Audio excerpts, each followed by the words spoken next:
Now for what I think you will agree will be a real highlight of this meeting. It's what I've been looking forward to for a bunch of time now, where I get to introduce my old friend and colleague and someone who I've learned a lot about how to be better at surgery, but also at many aspects of life. My friend Chris Ahmad, who is the Yankee team doctor, who I was an intern with at this organization 27 years ago. And it was obvious 27 years ago that something different was happening, because we were doing arthroscopies and he was able to do the case so much better than I was. And we were getting to the next level, and it wasn't so much about the technical execution, but he was asking questions that I hadn't quite pondered. And he was thinking at a level and journaling and documenting and getting better faster than many of the rest of us. And I've had the good fortune of having Chris as a friend, and our families are intertwined. We live close together. We did our fellowships in the same city. You know, we just got back on a ski camping vacation. And I've also had the luxury of being involved in this journey around sharpening your scalpel. So Chris wrote an incredible book called Skill, which speaks about secrets of high-performing people. And afterwards, he was generous enough to approach me and say, how about we do the next book together? And he'll share with you maybe some learnings from a project that we've been working on for a number of years called Sharpening Your Scalpel, which is about how to get better at what we're doing. And when you get to do that, you get to achieve the type of career and maybe life success that Chris Ahmad has done. Chris is the most tenured baseball physician in the MLB. He's been with the Yankees how many years? 15 years. That really doesn't happen. Chris is the doctor's doctor. When I tore my bicep skiing with him, who do you think fixed my biceps? When Larry's rotator cuff needed repair, who do you think fixed it? Maybe even more telling is that the residents and the reps know the high performers. And when those people are consistently coming to you, you know you're doing something right. So Chris, thank you very much for years and years and years of partnership, and can't wait to learn more together from you.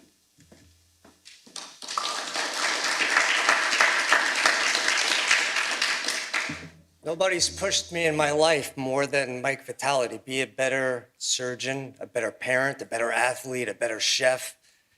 Last night, he pushed me to be more appreciative of art at MoMA. I think he's pushing me right now to be a better speaker.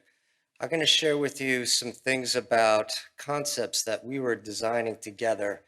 And I'm going to start with a violinist, because if you want to get good at something, study someone who's really good at it. This is Nicola Paganini. He's the best violinist in our history, perhaps. He could do things with the violin that was different. He would play concerts that would mimic farm animal noises. He played concerts that would mimic human sex. And he was so good at it that everyone wanted to see him. So his most memorable concert was a new composition where the crowd was amazed, and he breaks a string. And the crowd's frustrated, he's frustrated, and after a pause, he keeps playing with 3 strings. Then he goes and breaks another string. He's got 2 strings left, and as you could predict, he keeps going and he breaks a 3rd string. He's got 1 string left. He plays for another 20 minutes, and it's thought to be one of his best pieces of his career.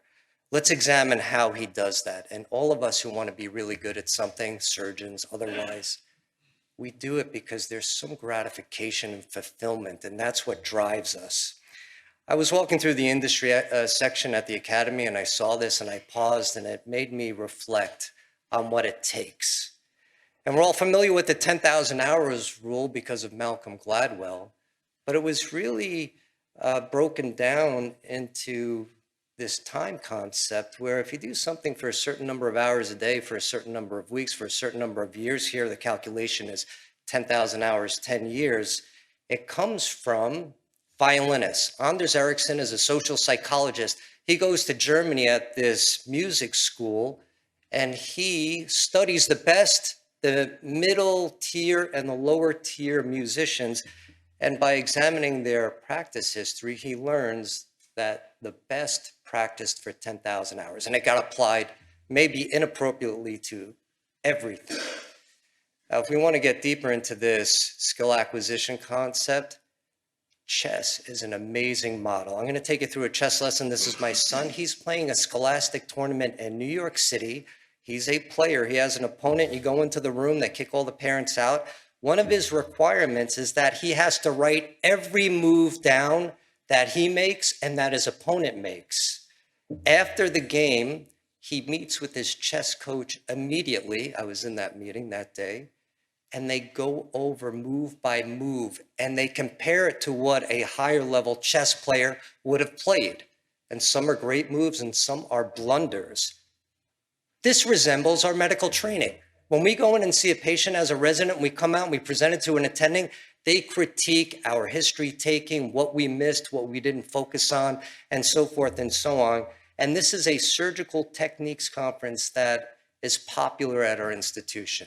It's where a resident or a fellow breaks down a surgery and we go through it step by step and we make them pause and say, was that a good move or was that a bad move? I'll give you an example of what it's like. This is a resident presenting a distal biceps repair. I showed this for Mike's benefit. And we stop them and say, I don't think the exposure is good as it could be. How would you improve exposure? Well, I put a retractor in. Where would you place that retractor? What retractor would you use? I'll use a Holman retractor. I'll put it on the radial neck. And then we say, hold on. If you put a levering retractor on the radial neck, you're going to crush the PIN, and they're going to have this after surgery. This type of training is hard. It's mentally hard. I asked the residents ahead of time, what kind of workout you want today? You want the real workout, or you just want to, coast downhill on the bicycle? It is extremely hard. It's called counterfactual simulation. And because it's hard, there is benefit to it. I live very close to one of the most famous chess clubs in the world. I have a relationship with a grandmaster chess player. There's only 50 grandmaster chess players in the entire United States. He took me to the Marshall Chess Club to watch chess and to teach me the nuances of this amazing game. Washington Square Park is just nearby. Lots of great chess players develop their skills there. Is my son, 20 bucks a game. He lost. I owed this guy 20 bucks, and when I gave him 20 bucks, he said, it's 30. Like, why is it 30? He's like, 10 for the photo. These chess players, do they have amazing IQs because they can do things that we can't do?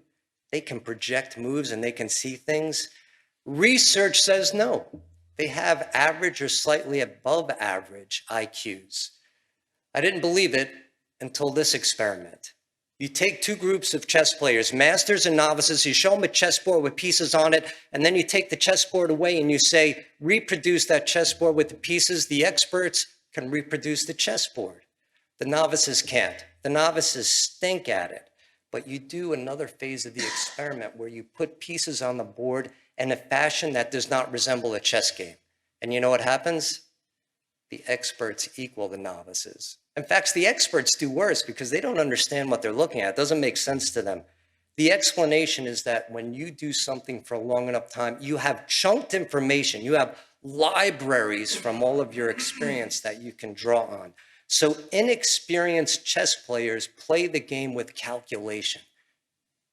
Expert chess players are playing with pattern recognition. So grandmasters see these chunked information pieces and how they're interacting, and that's how they exploit the weaknesses of their opponents.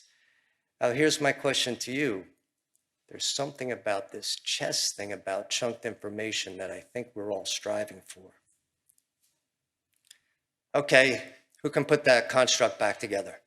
Not me. I don't have enough mental library on this, but I know Hanjo and Joe Lombardi, I bet they all can. I bet you guys saw that one of the screws, even though it was for like 3 seconds, wasn't fixed well in the pelvis. I saw some screws in the pelvis today that looked pretty impressive to me. So this is a 8-year-old. He's playing what's called simul chess. He's going around and he can pay attention to all the boards. This is the legendary Bobby Fischer. He's playing 40 games of simul chess. He goes, he takes 3 seconds, he makes a move. If somebody cheats, when he comes all the way around, 5 minutes later, he knows. That's how strong his mental library is. And to me, it's just too extraordinary to be something that, say, I could do. Until, for any of you who have gone through the OLC, or you've done a teaching environment, and you've walked around and you see how people are approaching their pedicle screws and all of that, you could probably come around again and be like, oh, I know what happened here. And you can see it because of your libraries. Now, patients come in and I know they ask you this, they ask me still, how many of these operations have you done? I'm like, oh my God, really? How many have I done? What they want to know is, are you good enough because you've done a lot of them? What's the best predictor of chess ability? Not the amount of games you've played. Hey, you play a lot of chess, you must be good. Not at all. The best predictor of chess ability is how many games you analyze. That's probably true of surgical ability. So our emphasis on analyzing surgery should be something important to us. I heard a lot this morning about technology and equipment. You guys have some expensive equipment, robots the size of your operating rooms, the stuff you bring in. It's like, I don't know what the electricity bill is. There is massive equipment, and we have this thing about using equipment as an excuse. This is the Intrepid. It's on the Hudson. It's a couple miles down from here. I used to live just south of this. It's a museum, and my kids have birthday parties there. And one of the birthday parties, I got bored. I walked around, and I checked out the aircraft. This is the F-4. The F-4 was the jet that fought the Russian MiG during Vietnam. It was fast. It had the best missiles. It had everything to beat the MiG. But during Vietnam, our kill ratio went from like 10 to 1 to 2 to 1. I mean, it's still better than them, but losing aircraft, losing pilots. The military stops all aircraft war. They're just losing too many people, too many things, moratorium on it. And two factors of the military go into their training. Air Force does what they always do. The Navy starts something new. They call it the Navy Fighter Weapons School. They do dogfight training, and then after the training, they get in a room and they brief on it. And why'd you do this? Why'd you do that? Why'd you make this move? And they try to figure out improvements, and then they go do it again. It's brutally honest because it's filmed. A year later, when the combat resumes, the Air Force ratio to a kill ratio gets even worse. Are you ready? The Navy goes from like 2 to 12. They killed it. They figured something out. And this is one of the most influential pilots in our history. Read this guy's biography. It is truly amazing to me. I could tell you all the reasons why, but I don't have enough time. Machines don't fight war. It's people with their minds. You guys know what the Navy Weapons Fighter School is. It's Top Gun. Can you believe he did it again 40 years later, and now he did it again? Okay, improving skills. I think people appreciate this. The best people, they have a tendency to practice differently. They practice better. And practice, I studied engineering in college right here at Columbia. Mechanical engineering is you pull on something and you see what it does. And when you pull on something, it changes its length. That's the definition of strain. Strain is analogous to reaching and trying to improve yourself. And we often confuse it with time. Time equals experience. I've been doing it for a long time. I must be good. Not at all. Doing it for a long time doesn't mean you're good. Experience in isolation does not mean you're good. Here's an example. I've used this before. I've been taking care of the Yankees for 15 years. I go to Yankee Stadium, and typically when I get in the car, I put on navigation. This is before Waze and Google Maps and all that, and I plug it into my car. And one day, after making this trip hundreds of times, my nav isn't working. And I want to make phone calls. I want to do everything and be productive on this drive. I cannot get to Yankee Stadium, having done it hundreds of times, because the process was passive. And if we get into an environment where we're passive, we are definitely not getting better. And I think we heard from Themi about training residents. We have to get them from being passive to active in their learning. So it's strain times time that equals skill. I'm going to go over reps. Everybody wants reps. I want to do more. How about we do more with a little bit more, let's call it stress in the system. This is how they play soccer in Brazil. It's small, it's short, it's a tougher ball, it's tight space. You get a million touches. And this is how you get ball skills like this. The Brazilians are ball handlers. Now, everybody does this type of stuff. You tighten the space, you make it harder, and you get more touches. That's how you get more reps. In this cycle of practice, you do it, then you get feedback and you make an adjustment. That's how simple it is. Feedback's not that easy. Now, we think of it, we got to get better at getting feedback. But imagine you had like zero feedback. Like you can't taste your food and you're cooking, or you're bowling and you can't see what pins go down. Or they never let you look at your x-rays after you do one of those amazing spine deformity cases. And you like immediate feedback. That's why dancers dance in front of the mirror. That's why musicians listen while they practice. How do I enhance my feedback? Well, one way is being critical. And if you grade yourself after surgery, after every surgery, you develop this thing called self-critique. Athletes do this. It has a term. It's called metacognition. Top performers are always more self-critical. When you watch the best performers do their post-game interviews, like, yeah, it wasn't the greatest game. Well, you won 10-0. They're always more critical. Give yourself that grade and you'll start to establish a self-critique. And there's something amazing about self-awareness. And the gift is being more self-aware if you can give that to somebody.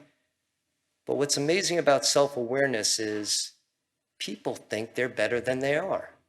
75% of drivers think that they're better than average. And the ones who are in accidents, they're the ones who are the most confident. And if you ask people if you're self-aware, the people who are least self-aware think they're the most self-aware of their self-awareness. This has been studied. It's got like names put onto it, but whatever the domain is, you ask people in a room who's above average, 80% in general say that they're above average and overestimate their ability. And I know everybody's here is pushing to get better, so I don't think it's necessarily this room. Jerome Gutman is a physician who practiced here at Columbia, and he wrote it in his book. He said radiologists who are incorrect are usually the ones that are most confident. All right, some people in this room, including myself, are at risk because as we get older, we get more at risk for this. You know what the biggest risk factor for lack of self-awareness is? Higher level leadership. Because there's nobody around to tell you that you're doing it wrong anymore. People are afraid to tell you or push you unless you got a buddy who's your kind of personal coach, like a Mike Vitale. So that's a problem for us, and we should be prepared to deal with it.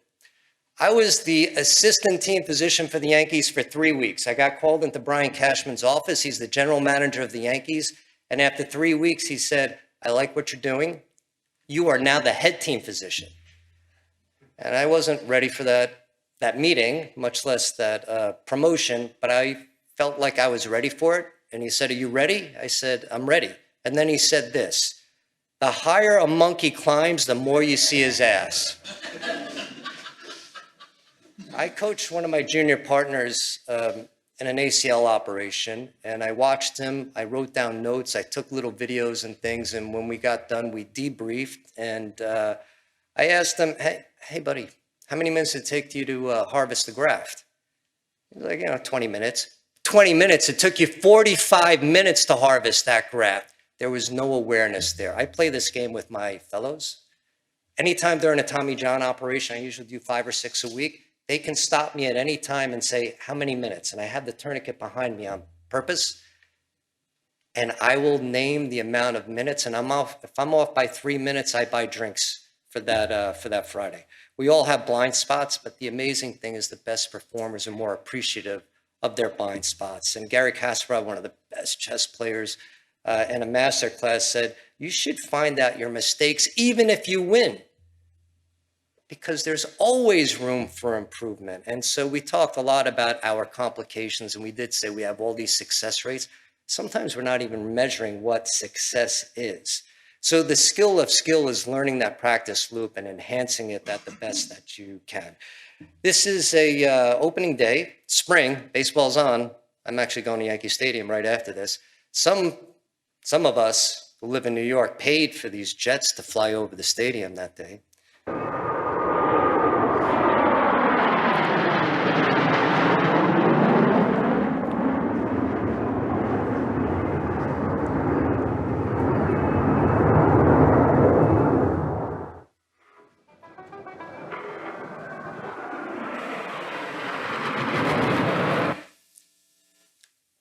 These are the Blue Angels.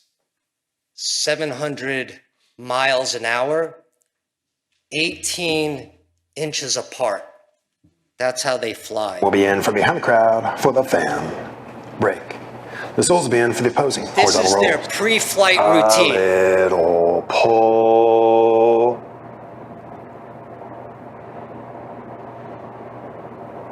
Vertical, 5-5.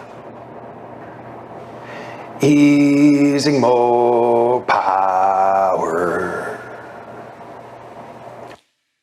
Imagine you with your OR team being able to go through a pre-surgical routine. Everybody's got their eyes closed. They're going through the procedures. All of them have to be in complete sync. When I get asked, what is the biggest factor that allowed me to grow as a surgeon? It's closing my eyes. It's visualizing surgery before it happens. And it's true in all domains. This is a famous violin teacher who says, if you practice with your fingers, it'll take you all day. You practice with your mind, you'll be done in half an hour. Jack Nicklaus said, I have never taken a swing that I didn't mentally rehearse. One of the best musicians currently, Yo-Yo Ma, he figures out musical issues without even having his instrument with him. Charlie Wilson, he pioneered transsphenoidal pituitary resection. His plan was review the surgery while I'm running, and then before the surgery, and then I'll feel like I'm doing it a second time. And people can do this with their minds. As Alexander Alekhine, he plays blindfold chess. He did an exhibition where he played 26 games simultaneously blindfolded. And the amount of things, it's just ridiculous how incredible that is. How did he get started with blindfold chess? He's a Russian chess player. He gets caught by German soldiers. His whole team does, no chessboards. So they start playing blindfold chess without boards against each other.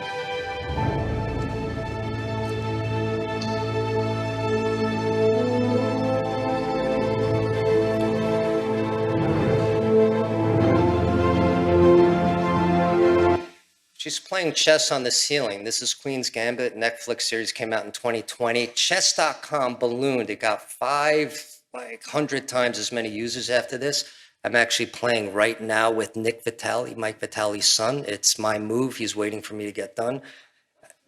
Chess teachers recommend playing blindfold tests because it makes it harder. It allows you to see the things mentally, and you can do it anytime you want. I play a little guitar. Last time I was in the dentist's office, I was getting a thing drilled out my tooth and the crown and that whole stuff. I played the solo to Hotel California about 10 times while I was sitting in that chair. If you don't believe it yet, you get captive, you're a prisoner, and you get all beat up and your hand's broken and it doesn't even work anymore. You play in captivity in your mind, and then you get a piece of charcoal and you make the most beautiful art there is. If you are a golfer and you play golf, and not just play, like you simulate walking up to the ball, hitting everything, you come out and you're a better player. You could even do it if you're an athlete who throws the javelin. This is a true story. He's hurt, he can't practice, he does it in his mind because his knee is having a problem. He comes back, he wins a silver medal. And how do we know that this can really happen? The basic science says that when we mentally simulate, we use our brains almost as much as when we physically do it. And it's great for dangerous things like the military, or for spine surgeons when you need more opportunity to practice. Okay, I'm amazed by things and by people. I'm amazed by this. This is a statue. It's called a Kouros. This Kouros is owned by someone who offers to sell it to the Getty Museum in LA, big famous museum in LA, $9 million. It was the 1980s. The museum says, we love it. We love this piece. We don't have anything like it.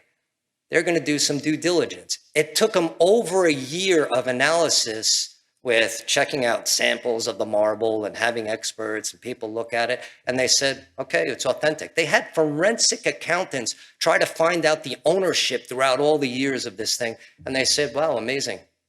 We'll buy it. They put it into the museum. Somebody walked in and said, oh my God, it's fake. And then another person walked in and said, oh my God, it's a fake. And when they kind of reported it, people were like, well, how do you know? And they're like, I just know. I'm telling you, it's a fake. They did not know, but something was not right about it. And that's why I'm going to tell you about the 8th greatest play in Yankee history. I did a little bit of math. They've been playing for over 100 years. There's like 1 billion plays in the calculation. This is number 8 out of 1 billion. The entire season, so you're not going to run, you're not going to hit and run, you got to wait for a gapper.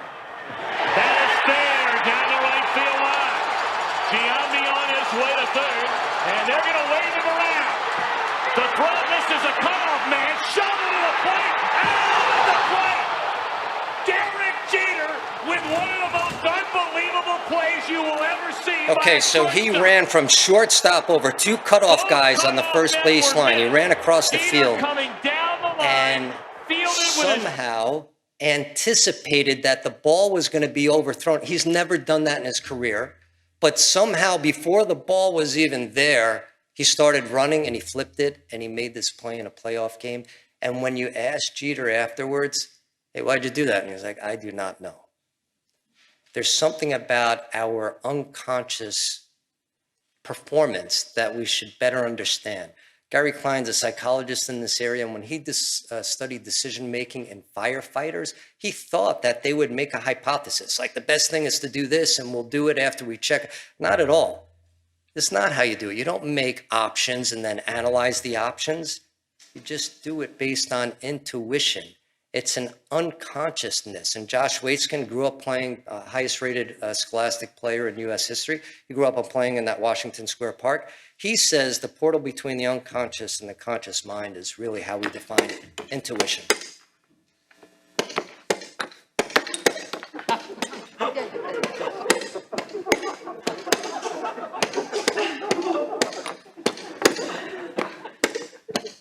It's Magnus Carlsen playing. He's the highest rated player right now. Of course, they're playing without decisions. In fact, they don't typically play this on a physical board because the moves are happening so fast that you knock over somebody else's piece. So they do it actually on the computer. And it is a way to push yourself, stretch yourself, and find out where your weaknesses are. But clearly, they're doing things in an unconscious effort. What happens is when things are practiced, they become automatic. You can free up your cognitive capacity to get creative and perceive more. And Martin Seligman said the thing that distinguishes the greatest, and he even said a great surgeon, is how much they have on automatic. Back to this pilot, Boyd. Boyd was called 42nd Boyd. After the Korean War, after he did all this fighting, he became a pilot instructor. And he made an open challenge to anybody that said, I'll give you in a dogfight exercise a position of advantage. I'll kill you in 40 seconds. And when he declared it, everybody wanted to come fight this guy. After years of being a pilot instructor, nobody ever beat him.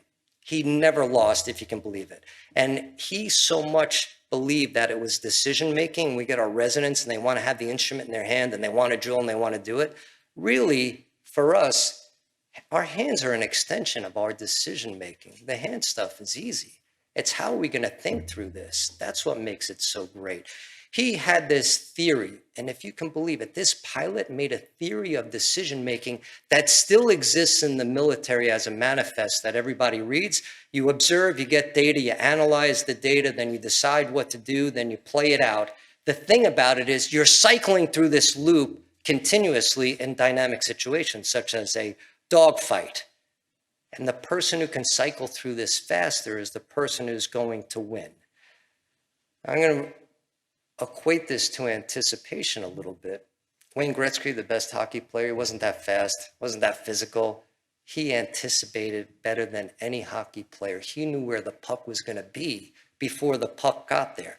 He was one of the greatest soccer players in the history of Italian soccer. He was a defender. He played over 900 games. I can't wait to hear how many tackles this guy had. He didn't have that many. The top defender in all of Italian soccer doesn't have the most tackles. You know what he said? If I have to make a tackle, I already made the mistake. He stopped the play from happening before he even had to make a tackle. All right. I do take care of the Yankees, and I thought of this. I thought of who's faster? Reaction time. Vitale, who puts in all these screws and like record time, or Aaron Judge. If you consider how fast the fastball gets out of a pitcher's hands to home plate, it's less than half a second.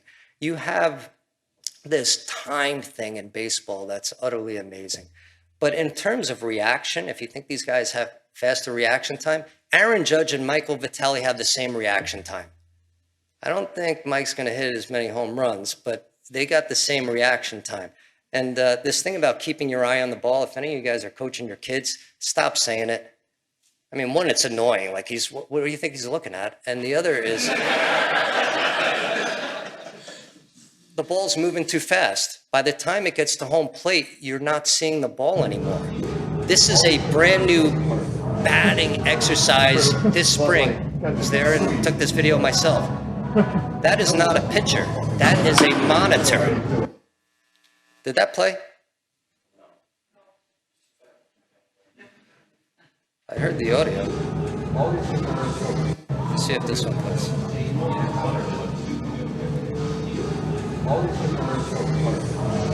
Okay, it didn't play. A hitter is about to go take BP, live BP in spring training. That monitor is showing an actual pitcher, the pitcher that he's going to face. Yankee player against Yankee player in spring training. You guys, if you're Yankee fans, you probably recognize who it is. His windup for a slider is projected on that screen, and out that hole, exactly at ball release, a slider with the same movement and the same pace and the same spin comes out of that little hole. That's how these guys are practicing. So it's not reaction time. The better hitters, they see the pitcher's execution of the pitch and they can predict better, and that's how they're able to hit the ball. I'm interested in this thing called video occlusion. Video occlusion is when you show somebody a video and you stop it. So if you take a tennis player and you say, watch this video, and you stop the video instantly, they'll know where the ball is going. They'll know if it's in or outside, where it's going. And the same in basketball. If you pause the video right before a jump shot, they know if it's going to go in or not. And it's the same in soccer.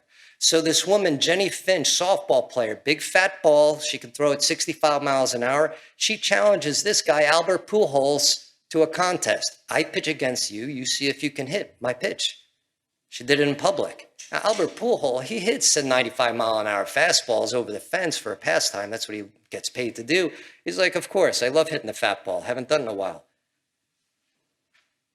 Strikes him out in 3 pitches. The reason is he doesn't have a library of an underhand pitch. If he practiced, I'm sure he would get there. You were focused on your hand, that's why you were distracted. While you were watching this, I couldn't quite get your watch off. It was difficult. Yet you had something inside your front pocket. Do you remember what it was? Watch. He's loosening it right now. He took the strap. Check your pocket, see if it's still there. Is it still there?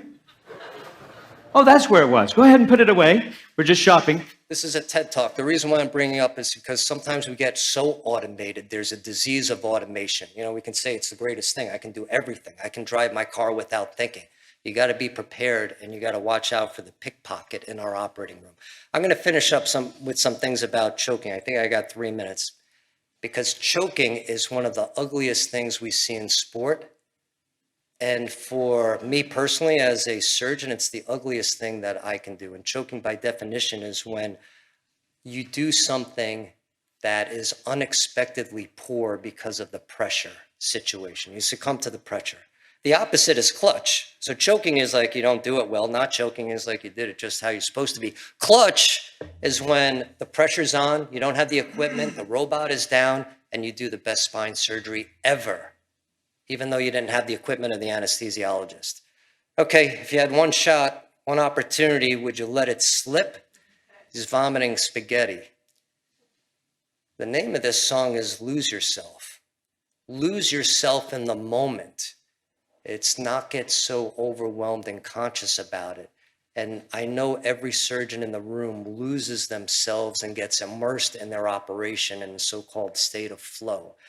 And flow states are great. The opposite of flow is this choking. This is Jackson Hole. Mike and I have been at the edge many times like this. I'm by myself. I was going to poach it. The thing is closed. This is called Corbett's Couloir. It's closed because it's too icy. You see a rut at the end of the thing. I'm thinking about doing it. My heart rate is up, so I decide not to do it. This is my son. He wants to do Corbett's, but before you do Corbett's, you do these simulators. This is a small chute called Lonnie's chute, and I'm at the top, and I'm telling him, it's going to be rough at the bottom. It's going to be bumpy. Whatever you do, don't stiffen up. Just go with it. Don't get tense. Don't panic. Don't freeze. Clear, Charlie. Yeah, buddy. Oh! What happens is we freeze, and we can freeze in the operating room. Can you believe that astronaut training emphasizes more important than anything else, not panicking? In fact, selecting astronauts is based on their ability not to panic, and bomb disposal experts who are trained in this, their heart rate actually goes down when they're undoing the bomb. If we recreate pressure situations, I do feel pressure, do a live surgery, operating on somebody who makes several $100 million, stuff like that, things, I get it. But if you recreate those pressure situations, especially young surgeons, you won't feel like you're in an awkward place. You'll learn how to accommodate it. And if you have a pre-game routine, that will help you. Everyone here I know has a pre-surgical routine. I have one. And if my pre-surgical routine is off, if I walk in the operating room and I see an x-ray upside down, I hear somebody arguing in the background, I see a face and wonder, who is that? I walk out. I won't start. I will walk out, wash my hands again, do something, because you have to have the right mindset and the right energy and the right everything. Jack Nicholson, when you study his swings, always had a pre-shot routine that was within a second. His entire career. Pre-shot routine, never deviated. Greg Norman, when he fell apart in the Masters just completed, his pre-shot routine was like all over the place. Athletes, chess players, they have ability to respond in crisis, and they accept the responsibility. But some of us don't, and some of us do crumble. And Mike said this already, the greatest and toughest art in golf is playing badly well. My wife's an orthopedic surgeon. When I get home after a day of operating, like, how'd your cases go, honey? And I said, oh man, how am I going to answer this one? It was so rough. I had a rough one. Things didn't go well. A piece of bone broke, this happened. And then she'll say, well, how did it come out? And I say, it came out okay. Patient's going to be fine. He's going to throw 95 again. Best indicator of a chess player's ability in some ways is to sense the climax of the game. You can't make the best moves throughout the game, but you know the most important parts of the game, and same with surgeons. You know the most important aspects of the surgery. And detecting crisis is different than solving. A lot of people are solvers, like, oh, I'm in trouble again, I'll get out of it. The people who detect and are further upstream on it, they don't see the problems. That's why it's so smooth. And they also know when to move on. Hey, I'm struggling with this. I'm struggling with this pedicle. Well, I got if I were you guys, I got 9,000 pedicles in this thing. Why don't I just leave one blank and, not put that one in? It's not going to fall apart. Okay, I'm going to finish right here. Inversion is imagining the worst possible situation, and you study and practice those terrible situations. I've heard it talked about already today. That's why a kayaker will practice getting flipped over. A scuba diver will lose his oxygen tank and all of that stuff, and they will figure it out. And so when we think about this virtuoso violinist who had these crazy long fingers, who could do all this stuff, they actually thought he had Marfan syndrome. Probably did. How did he play with broken strings? He practiced it. He practiced it like crazy. He even practiced with one string. It's my favorite Yankee player. I talk to myself an awful lot, putting things in my head and talking to myself and almost talking myself through the games. I'm reminding myself of all the things that I want to do. Mind control the body, not the body controlling the mind. I know there's extreme talent of surgeons in this room, and it's with a real degree of humility that I've been invited here to speak with you. I think this is probably the highest concentration of surgical talent that I've ever been in the same environment with. So I want to thank Mike and everybody else who invited me today. It's been a real pleasure and honor to be here.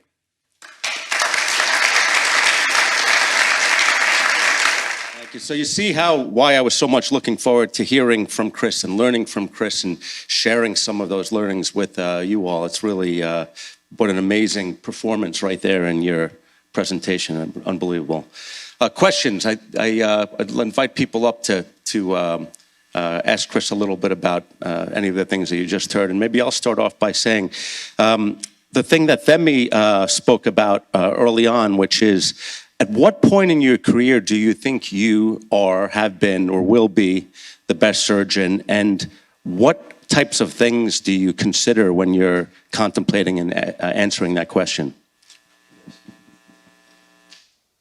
Yeah, what a hard and brilliant question. I think of it as when you're green, you're growing, and when you're ripe, you're next to rotten. So our challenge as physicians are not different than many other people who want to excel. We have a life learning dedication to what we do and a commitment to getting better. And sometimes I feel ashamed, and sometimes I feel like I'm a fraud. I'm ashamed because last year I wasn't doing it as well as I was doing it this year. So shame on me. What happened? I do know this. I know that commitment to getting better, no matter where you are in your career, and with the proper tools and the proper people and the proper environment, you will totally get better if you're committed to it. When are you going to reach your peak, if that's your question? You have this ability, like the OODA loop, and what Themi said is that you can change your approach. So if you're going to be doing, like for me as an example, I titrate the conditions that I see almost every year. For example, I, in my career, did a lot of total shoulder replacements. I stopped doing total shoulder replacements.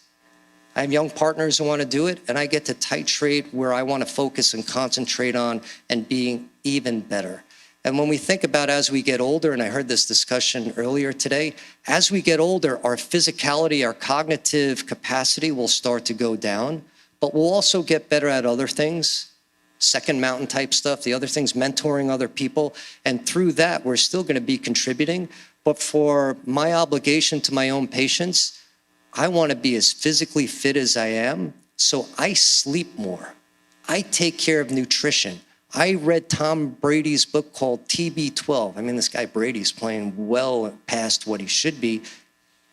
He focuses on pliability. I stretch before the night before every time I operate, and I'm getting more and more clever about how I am going to perform in the operating room. Even with nutrition, I got my sweat tested for the osmolality of my sweat, for how much salt I'm losing. And now I have water bottles that are fit for me. I tapped on the Yankees nutritionist for this. And so all of those things are allowing what I believe me is a perhaps decrease in my physicality, because I can't run a marathon the same time I want. And it is extremely physical what we do to keep up with being able to stay at a high level. Chris, that was an amazing talk. Always inspired to hear you speak. And there's lots of different personalities in surgery. Sometimes type A's accumulate, but being not a type A all the time. I'm interested in the concept of the person who can be calm in the face of all the craziness that can happen, like in a spine case, for example. Is that teachable to a fellow? I mean, I remember like 2 decades ago scrubbing with you, and you could tell me start to finish how the case could go wrong, no matter like if the circulator did this or that, and you were anticipating moves that could happen that didn't happen. You were playing that mental chess, and I think that potentially is something you can tell a fellow to do. I don't know that that's available to every fellow with the wrong demeanor. I like this question, and there's a term for it. It's called equiminitas, and it's this calm under pressure. And when you see it happening, when some people are under duress, they get more calm. Mike has a method of doing it. I know because we talk about this principle frequently, that when things are getting worse, that's when you definitely don't get upset with staff or the scrub tech or the industry rep in the room. That's when you want to invite them in and give you a hug. So the first thing is, if you're the leader, you have to show no signs of stress. I drop a lot of F-bombs, I get in trouble for it, but I drop it in humor when the case is going well. Can you believe that, and I say something about the weather or how somebody played last night, but when something's going wrong, or a resident drops an F-bomb because he broke a suture or something, I like take him aside and I said, hey buddy, and you never let anybody know that you're struggling because you're always in control. So the factor that you're in control of the operation is very powerful. You're not in control of your airplane if you're a passenger on it. You're not in control of your Uber driver. But you're in control of your operation. So if you let your residents and fellows know that they're in control in certain aspects throughout it, I think it's powerful. I play a game with my residents, they hate it. They hate it. I go like this, we're operating, and then I stop operating, I say, what are you thinking right now? And I stop operating, and they say, I don't know, like, They won't tell me what they're thinking. The reason why I want to know what they're thinking is because I want to know how far away, how much deviation from their thought, from my thought, because I'm sensing trouble, I'm feeling it, and I'm sensing it, and I'm wondering if he's sensing it too. And so when we stop and say, that's the cognitive part of it, it's not like how do you put the retractor in and all that, and well, it's like, where are they with their thinking? And I mean, good question. I wish I had a better answer to infuse a beta blocker in a resident at times, because they don't have the adequate amount of sleep, and they're frustrated by things that are happening, and they're troubleshooting things. So you see them at highs and lows, but managing temperament is important. And I'll say one last thing. Sorry, I'm monologuing here. I'm okay, I'm open to say it. I have my own personal performance coach. I have somebody who helps me, decision-making, parenting, operating. Part of that critique of me that I'm working on is how to manage oscillations in emotion. Because when you're operating, if your emotion is not in check, you're gonna get wrecked.